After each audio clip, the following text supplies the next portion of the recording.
my mind. One of the things that I learned was that there was this whole history of behavioral science about drugs that had been worked out. We already knew, but it wasn't really being shared with the public. There's this whole history. I mean, one of the places that I started in terms of understanding this history was with B.F. Skinner, the famous American psychologist. And I just want to describe just some animal experiments related to this. This is what we would call a Skinner box. An animal is in this box, and he has a lever, and he's hooked up to an intravenous catheter through his jugular vein. Every time he presses the lever, he receives an injection of cocaine or amphetamine or something. And so as I started my studies, the thing that I learned was that when you do these type of experiments, allow animal to receive an intravenous injection of a drug like cocaine, they will press this lever and to receive this injection until death.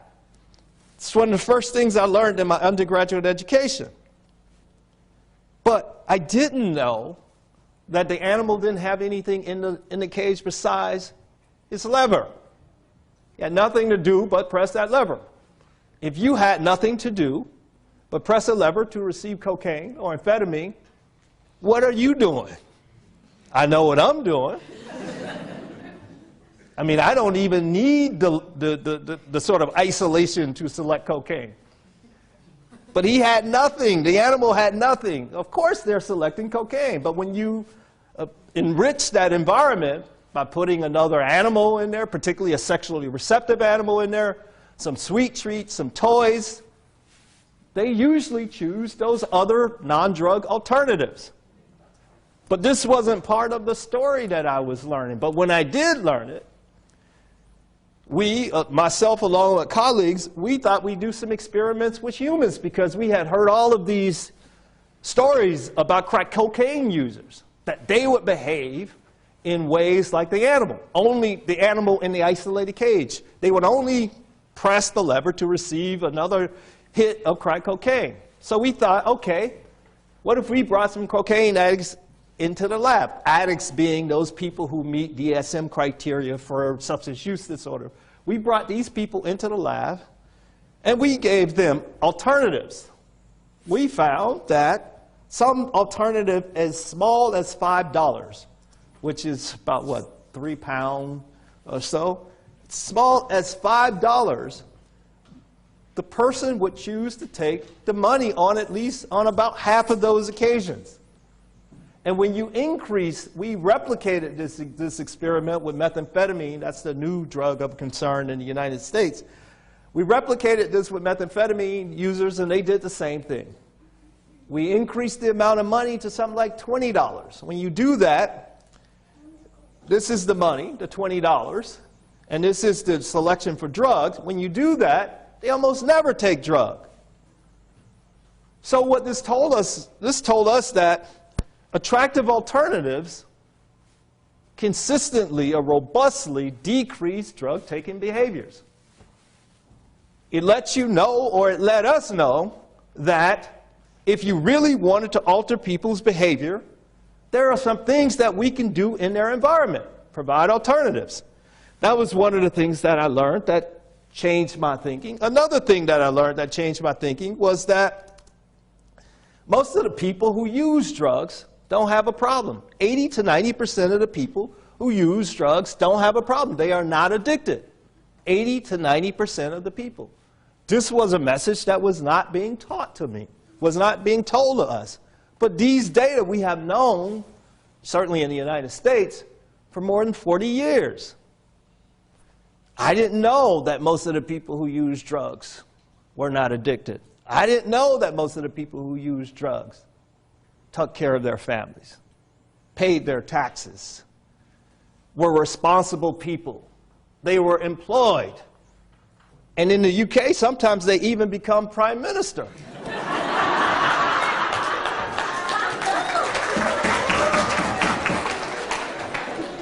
Well, I don't know if David Cameron has admitted to it yet. Has he admitted yet? No. Yeah, Yeah, it's an interesting thing because people say that in the UK, you guys are more advanced with your drug discussions and drug policies than we are in the United States. I don't think so, you know, because our leaders, they proudly proclaim or announce that they have used drugs, right? Bill Clinton, George Bush, Barack Obama not only admits to smoking marijuana, but also using cocaine. You know, the point here is not to besmirch or tarnish these guys' reputation. The point is just simply this, that these guys are the rule, not the exception. Most people who use drugs are fined. Drug use does not inevitably lead to some downward spiral of debauchery and addiction. That's the point. Another thing that I learned was that when we think about the history of drugs and drug policy and drug enforcement, we know that this history has been racialized in the United States, and I'm learning now from my good friends here in the UK, good friends at Release, Neve Eastwood and Natasha Duma, they've helped me. They're collecting data and showing that one of the things that is going on in this country, particularly as it comes to stop and search for drugs, that black people are, at least in London, they're about 3 times more likely to be stopped than white folks in the city or in the metropolitan area, but countrywide, it's about 5 times more likely. So in this country, these things are going on, and we know these things are going on. And in the United States, we have a long history of these things going on. This is an article from a New York Times piece in 1914 that's entitled, "Negro Cocaine Fiends Are a New Southern Menace."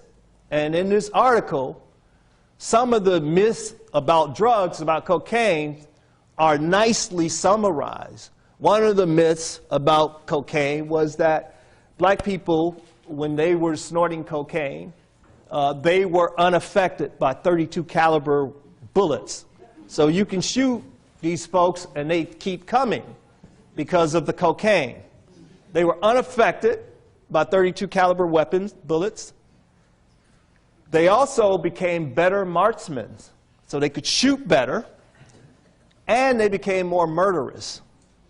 This combination led to police forces in southern states, in the United States, in southern states.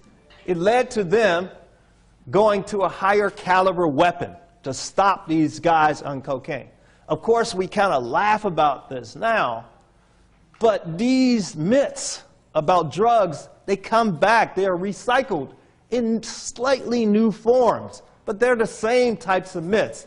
You've heard about all of these sorts of things. In fact, fast forward to 1986 or so, a time when I was here. I was living in the UK in 1986. You guys heard of a town called Swindon?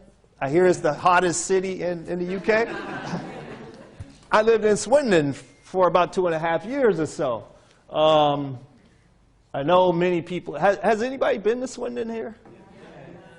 You've been to Swindon. Oh, you lived in Swindon. Right on. You're the first person I ever met that lived in Swindon. 1986 or so, I was in Swindon.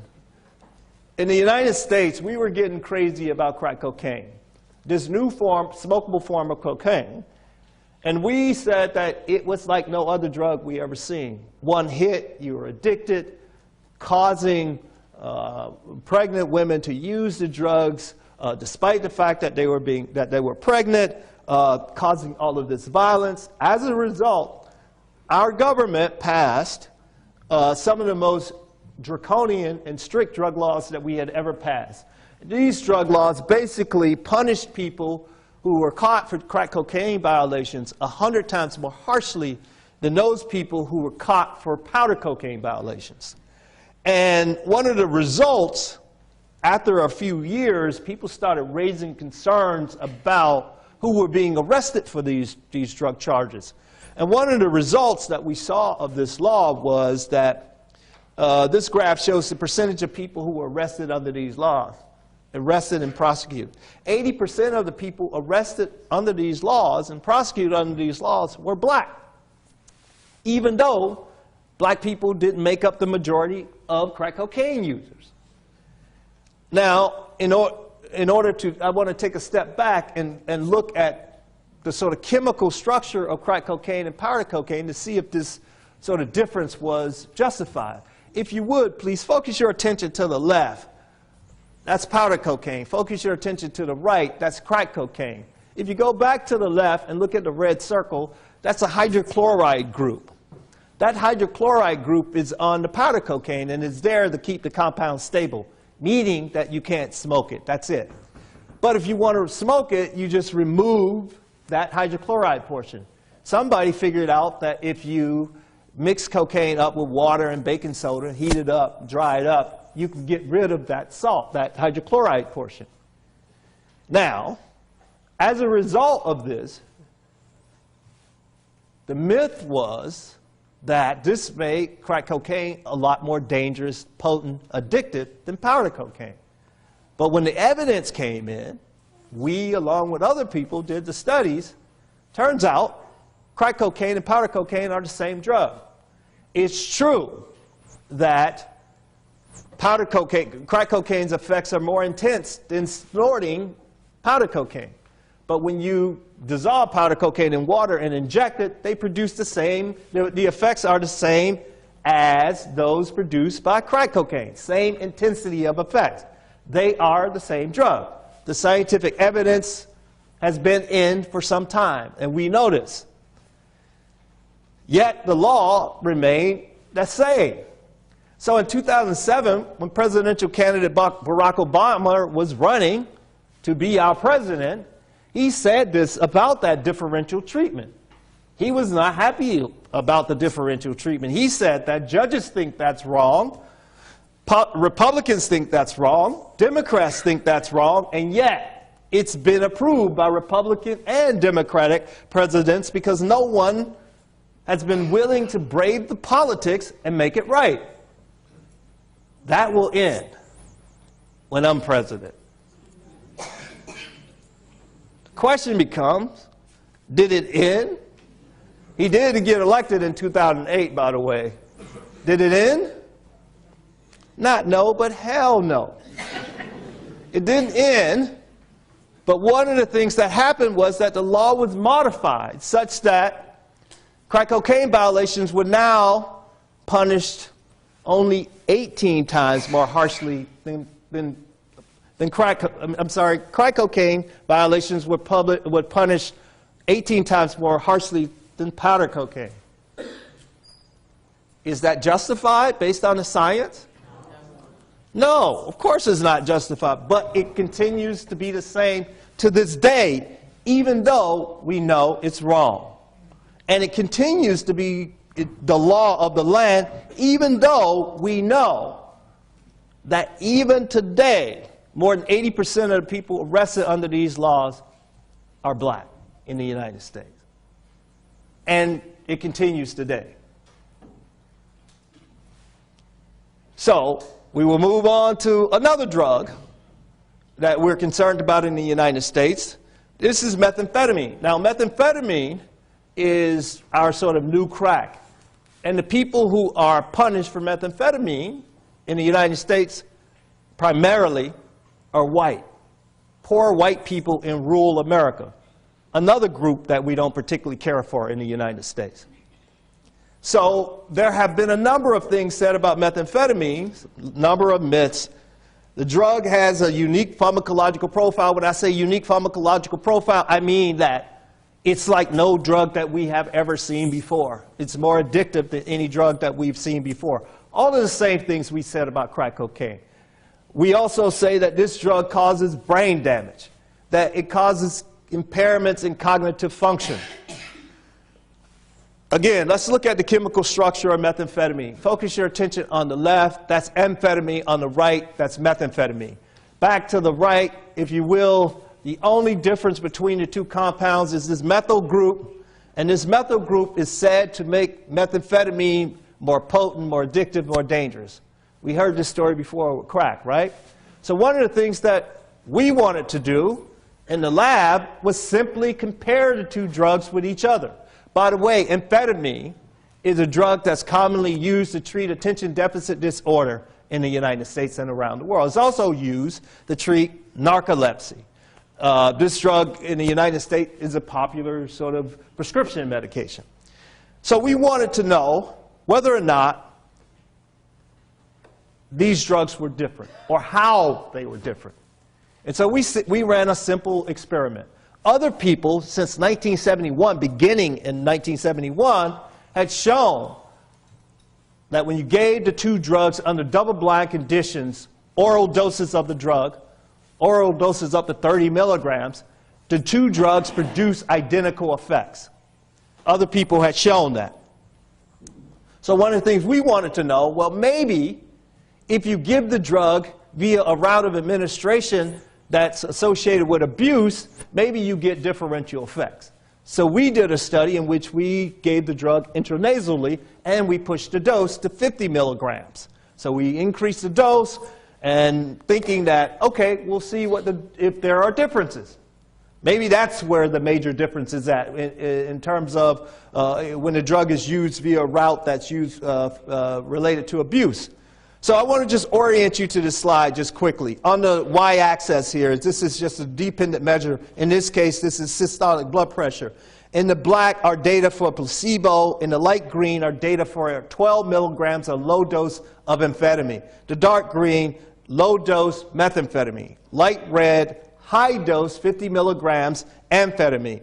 The dark red, high dose 50 milligrams methamphetamine. The bottom line with systolic blood pressure here, the comparison is between the 12 and the 12 and the 50 and the 50. The bottom line here is that amphetamine and methamphetamine produces identical effects on systolic blood pressure, diastolic blood pressure, heart rate, temperature. The important physiological measures, they produce identical effect. Subjective effects, this is a rating of high. You also rate euphoria, stimulated alertness, all of those sorts of things. Again, they produce the same effect. We also gave these participants an opportunity to self-administer these drugs. Choose to take the drug.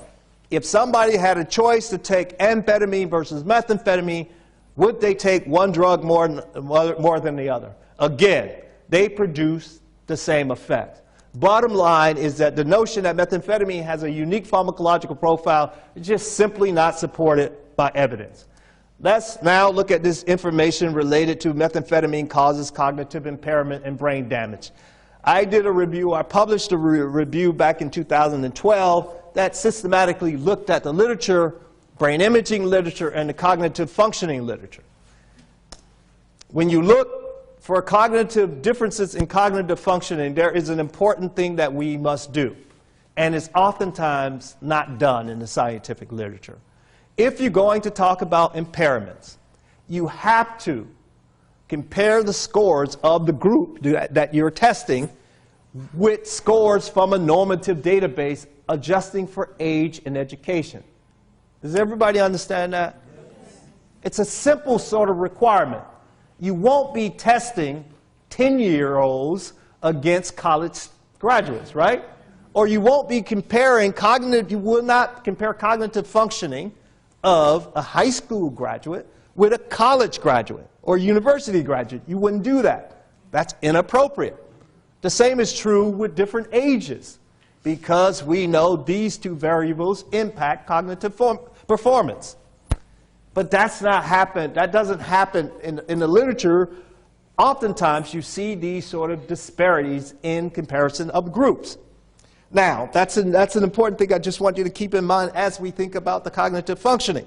The bottom line is, when you look at the cognitive functioning of methamphetamine users and compare that to people who don't use methamphetamine, when you correct for age and education, methamphetamine users' cognitive performance overwhelmingly falls within the normal range.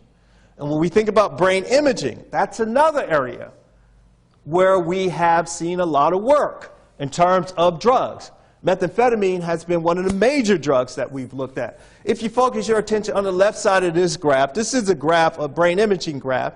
Left side is the brain of a normal control That's in quotes. On the right, you have the brain of methamphetamine users. Now, you can see the difference in this graph, right? How many people can see the difference in this graph? You don't really see any difference. That's not any real difference. But this is what you're told typically when you go to these talks and you think this is data. That's not data. These are pictures that are constructed in the lab by the person who's talking to you. And I can make those colors any way I want. But what I tell you, this is a PET imaging study. So let me just take a step back and tell you what happens with PET imaging. PET imaging is where we inject a radioactive compound in your body, in this case, one that binds to dopamine receptors in the midbrain. So you inject this drug into the body and goes to the brain and these dopamine receptors, and we think that as the drug binds, we get more lighting up. You can make it more colorful. So one interpretation is that there are more dopamine receptors in the normal control than in the methamphetamine users.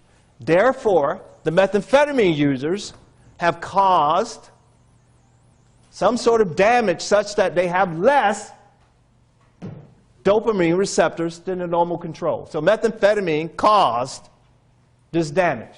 That's how we get there. There are a lot of assumptions that got me to that conclusion.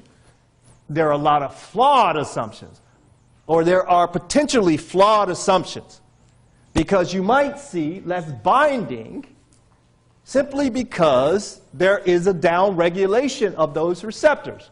Downregulation happens when you take an agonist, a dopamine agonist. That's just a normal sort of body response. That's a normal response.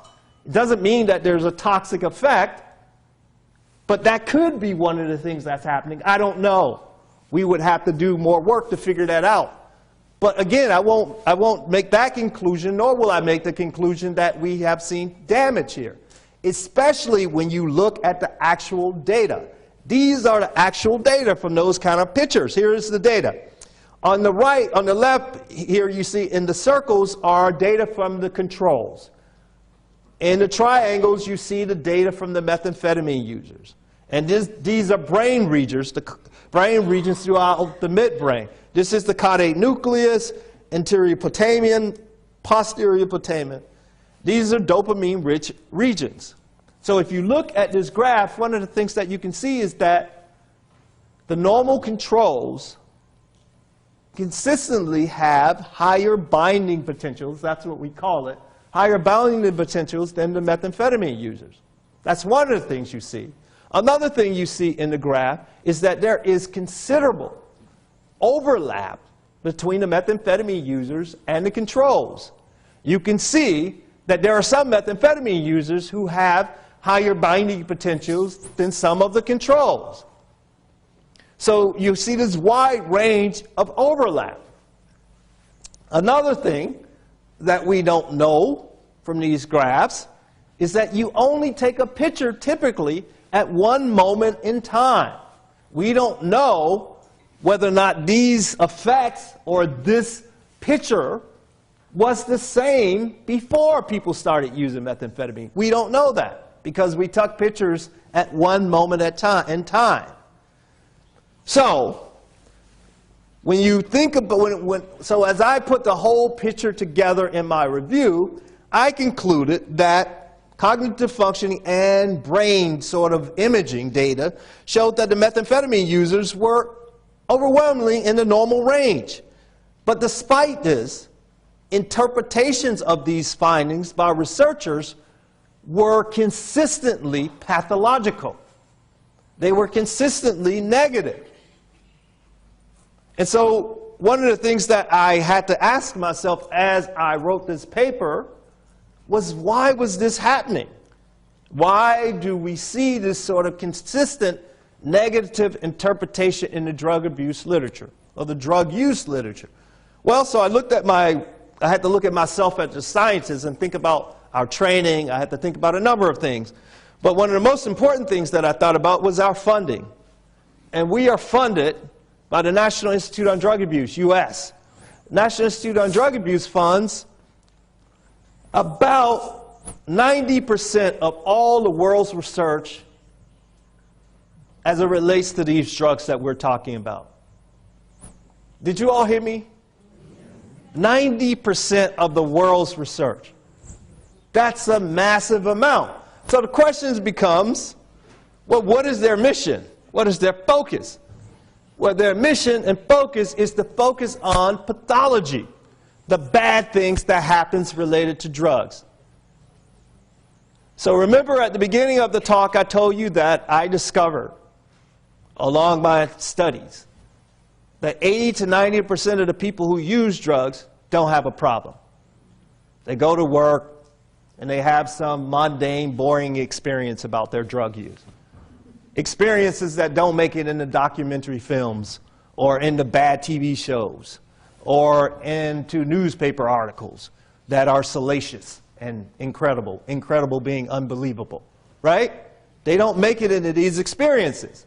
So if you got an institution focused primarily on pathology and they fund 90% of the world's research in this area, what do you have? You have a disproportionate focus on pathology. And what does that mean for what gets published in the scientific literature? What does that mean for training, the training of those scientists? In the newspapers, what does that mean for your drug education? It means that you've been bamboozled. You've been hoodwinked. You've been lied to. That's what it means. That's what it means. And so, when you couple this with the fact that scientists in general tend to err on the side of caution, and in this case, caution means bad effects, as if there are no consequences to that act, to that action. If there were no consequences to erring on the side of caution, that'd be cool, wouldn't be a big deal. You wouldn't have me talking. But there are consequences, right? The consequences are this. This sort of thinking and this behavior helps to create an environment in which certain drugs are deemed evil, pathological. Any use of it is considered pathological. And so now the society has to focus on ridding itself of that drug or those drugs. And that is what has happened in your society, in my society. So I like to use this analogy to kind of explain this, what happens in science. This is an analogy when one loses their key at night and there's a spotlight shining. You're more likely to look under the spotlight because the light is there. In the drug use or drug abuse research field, the spotlight is on pathology. And that's where we are looking. We are almost exclusively looking for the bad things. And as Upton Sinclair has said, it's difficult to get a man to understand something when his salary depends upon him not understanding it. This is the situation that we find ourselves in when we think about drug abuse science.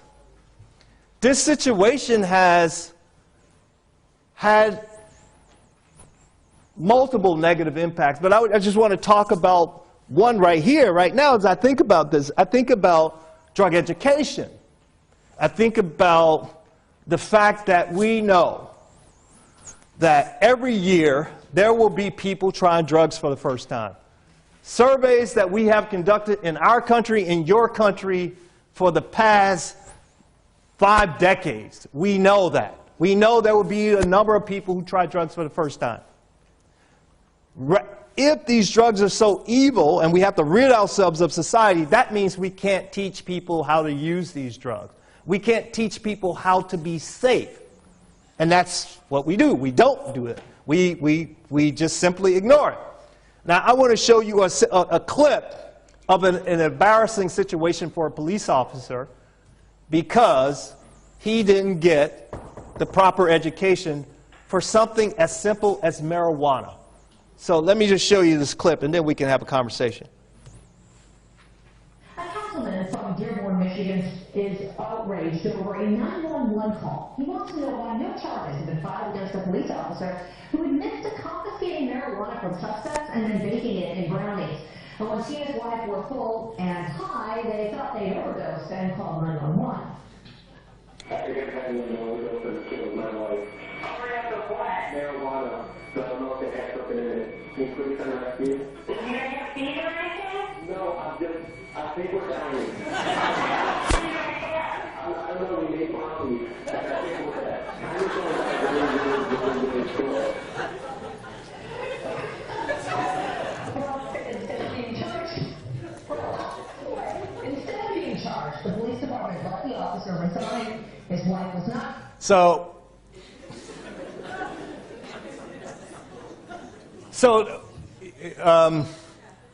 you all get the point, right? We have, in the United States, in our lab alone, we have given thousands of doses of drugs like marijuana, cocaine. And so we have learned quite a bit about how to do it safely. We've learned quite a bit about the conditions under which negative effects are more likely, the conditions under which positive effects are more likely. We've learned quite a bit. And the taxpayers of the United States have paid for this. But we don't share this information in part because we say these things are so evil, we have to rid ourselves from society. And sharing this information seems to be inconsistent with that message, if you're stupid.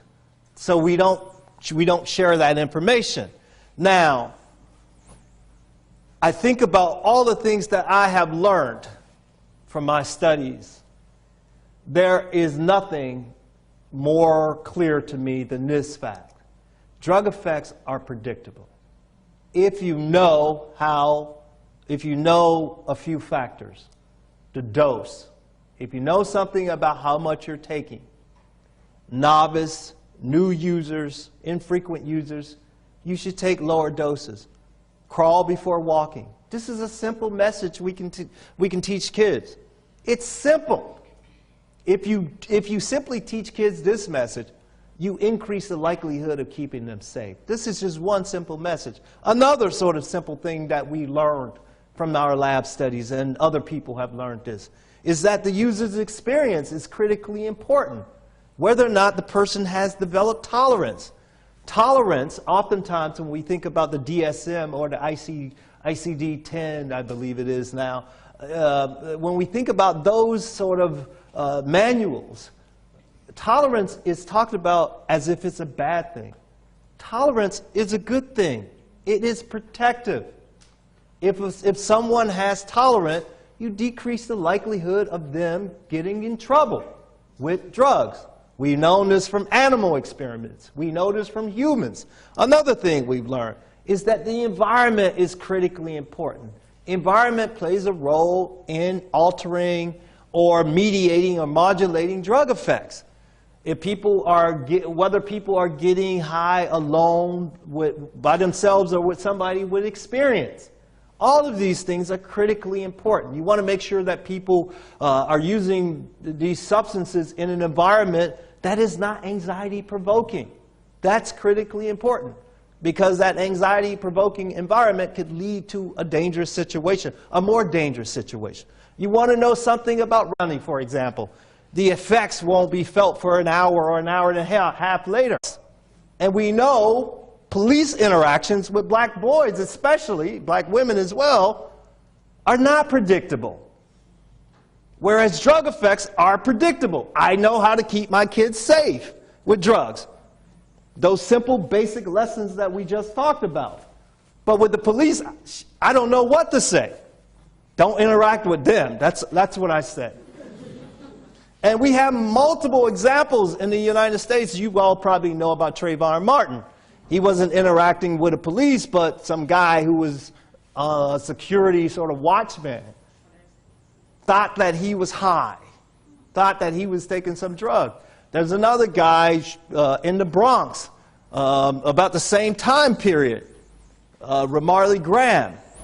Police thought he was selling marijuana on the corner, chased him in his bathroom and shot him. Even if he was selling marijuana, it doesn't constitute being shot. Killed him, of course. Both of these kids, 17 or 18, kids, same age as one of my kids. And so this situation has many of us in the United States, we think that this sort of picture is a nice encapsulation or representation of what's happening with the war on drugs in the United States as it relates to particularly black men. You see this guy being chased by this army of police. This is in Baltimore. And you see in 1968 it's scratched out, but this is actually 2015. But our drug policies has actually facilitated this sort of thing. It has allowed this sort of thing to flourish in the United States. And people are starting to pay attention in the United States, finally, even though we've been talking about this for decades. People are starting to pay attention. Finally, for example, some scientists are thinking about it. Some professional organizations, like the American Psychological Association, this is from one of their recent covers of their recent monthly magazine called The Monitor. It has a picture of a black boy, and it says that the title is Building Resilience in Black Boys. So we're going to teach black boys how to be more resilient in American society. Now, I'll give you all a minute to think about that.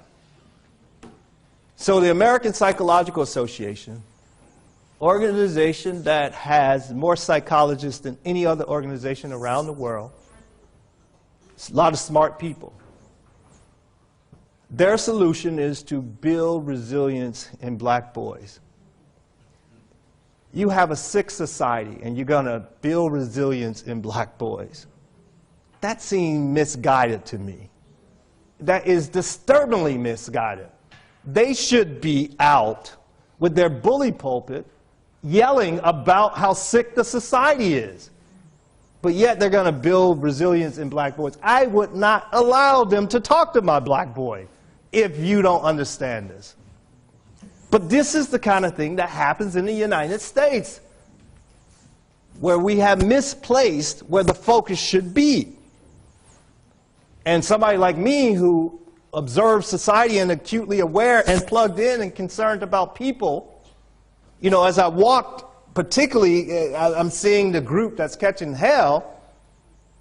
It reminds me of the words, again, of James Baldwin, who just had the right thing to say so many times when he said, to be Negro in this country is, and to be relatively conscious is to be in a rage almost all the time. And that's how I feel in the United States, around the world in many places, in a rage almost all the time. And so one has to figure out what to do with this rage, especially when you deal with people with whom I deal. Many of them are not responsible for this rage. So you have to figure out what to deal with, how do you deal with this rage? Because those people are not responsible for it. So what do? Well, I try to figure out why this sort of thing goes on. It helps me to be in my head to try and figure it out. Then maybe I can write books or help present solutions to help other people. So my question is, for this, why are we as a public constantly misled? Well, I think as it relates to drug policy, I think that we're misled about drugs because it allows us to go after the people we don't like without explicitly saying so. So it wouldn't be cool for us in 2015 to say, we don't like those people, those poor white people, or those black people. It wouldn't be cool for us to say that in the United States. But it is cool for us to say that we're going to arrest, we're going to have these stiff sentences for anyone who smokes crack cocaine. And then we put all our law enforcement resources in black communities. Or we say we're going to have these stiff penalties for those people who use methamphetamine. And then we put all our law enforcement efforts in places where there are poor white folks exclusively. You can do that. and no one will question you. We also are constantly misled because it allows us to avoid dealing with the real problems that poor people face. Unemployment, substandard education, poor nutrition, you name it. You don't have to deal with these issues if you just simply say, those communities are screwed up because of drug use. Game over. You don't have to do anything but put more cops on the streets and arrest those people. You don't have to deal with these other more complicated issues. Another reason is that it increases the budgets of this thing that I'm calling the addiction industry. People like law enforcement, treatment providers, physicians, politicians, the media, even scientists, we all have benefited handsomely from this war on drugs. I certainly have. I have gotten $1 million worth of grants. A number of people have benefited from this war on drugs. People are fond of saying things like, the war on drugs has been a failure. That's one of the stupidest statements I've ever heard. The war on drugs has been a huge success. It wouldn't continue if it wasn't a huge success. It's just that it's been a failure for people like you and me. It's been a failure for poor people. But it has been a huge success for these other people. It allows politicians to say stupid things about drugs. And it allows them to fund treatment and police. So they say things like drugs should be treated as a health problem. No, it shouldn't. 80 to 90% of the people who use drugs don't need treatment. They don't need to be sentenced to the medical establishment. Nor do they need to be sentenced to the criminal justice system. But that's who are getting paid. Politicians give money to treatment providers and law enforcement. When most of the drug users, like me, don't need either. I just need them to leave me alone. So when I say these things that I have said, it would be helpful if I had a solution. So the question becomes, what can we do about it? So as I think about the exhibition that I saw today, it was quite emotional for me, quite moving. It changed me. It really helped me to understand the impact that the book is having. I have so much gratitude and love for you all, because you all are providing nourishment for me and energy for me to continue. And I saw this in the exhibition. And so as I think about what we can do and what you can do, some of you all, particularly the folks in the class, you are in your first year. And you are such a diverse group, but mainly black, but from other places as well. We have Muslims, we have everyone here. And it's a lovely thing. But if you continue to work hard and be successful, you're going to have an opportunity to sell out. And for all of you who don't know what I mean, because I am in the UK, you will have an opportunity to have personal gain at the expense of the larger group, your larger group. You will have that opportunity if you continue to be successful. So one of the things you can, but if you're going to make waves, you have to do this. You have to be the best. You have to put in the work. You have to really know your stuff. If you're going to stand up here and talk what I talk and say the things that I say, you have to absolutely be the best. So you got to put the work in. If you don't put the work in, I'm wasting my time. You're wasting our time. You have to put the work in. There is no substitute for just putting the work in and being the best. And critically evaluate your society. and me and other experts critically evaluate statements that we make.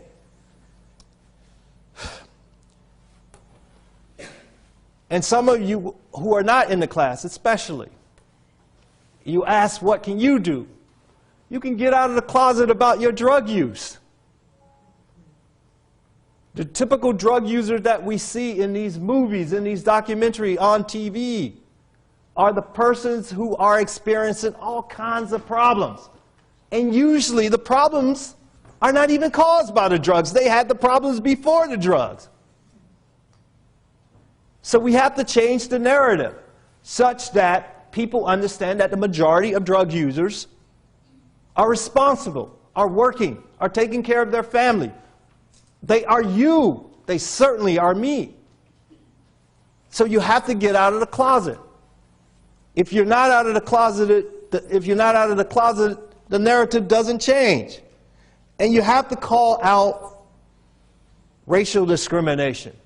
You have to call it out as it is, what it is, even if it makes other people uncomfortable. You will be doing a service to those folks who have less of a voice. And work to change the legal status of drugs. Now, in High Price, I argue that we should decriminalize all drugs. I looked at what Portugal is doing, I looked at what the Czech Republic is doing, and I look at the fact that in the United States we arrest 1.5 million people every year for drug-related violations, and 80% of those are for simple drug possession. So I thought we should decriminalize drugs. That is, treat drugs like a traffic violation. Maybe you'll get a warning, maybe you'll get a fine, but you don't go to jail. I thought that made a lot of sense. But after being out here for nearly 2 years, listening to people, thinking about this issue even deeper, I was wrong with decriminalization, I have discovered. We shouldn't be working for decriminalization. It's okay to start there, that's fine. We should be working for legal regulation of everything. Because decriminalization does not touch the issue that I'm primarily concerned with. I'm mainly concerned with the adulterants in the illicit drug market. I know how to keep people safe with heroin. I know how to keep people safe with cocaine. I know how to keep people safe with MDMA. I know how to do that. But I don't know how to keep them safe with the various adulterants because I don't even know what's in it. And the adulterants themselves are more dangerous than the drugs, than the parent drug, the drug that we're concerned about. And so ultimately, we will have to legally regulate this market. And it means that we might actually have to teach drug education and not drug propaganda. We might actually have to teach the facts about drugs. Just like we have to teach the facts about sex. Just like we have to teach, well, we don't do the sex very well, but it's an activity in which you all are engaged and proud to say you're engaged for the most part. Just like we have to teach people about driving their automobile. We have to do the same thing with drugs. And you know what? One of the things about being humans is that you have cognitive flexibility. You can change your strategy. You can change your mind. Constantly reevaluate. We haven't done that for the last 100 years. But it's incumbent upon us as humans to do this sort of thing. So if we decide that if we legalize the drug market and decide that there's too many problems, we simply change our approach. Nothing wrong with that. But we've been behaving as if, oh, once we do this, we can never change. It's silly the way we do these sorts of things.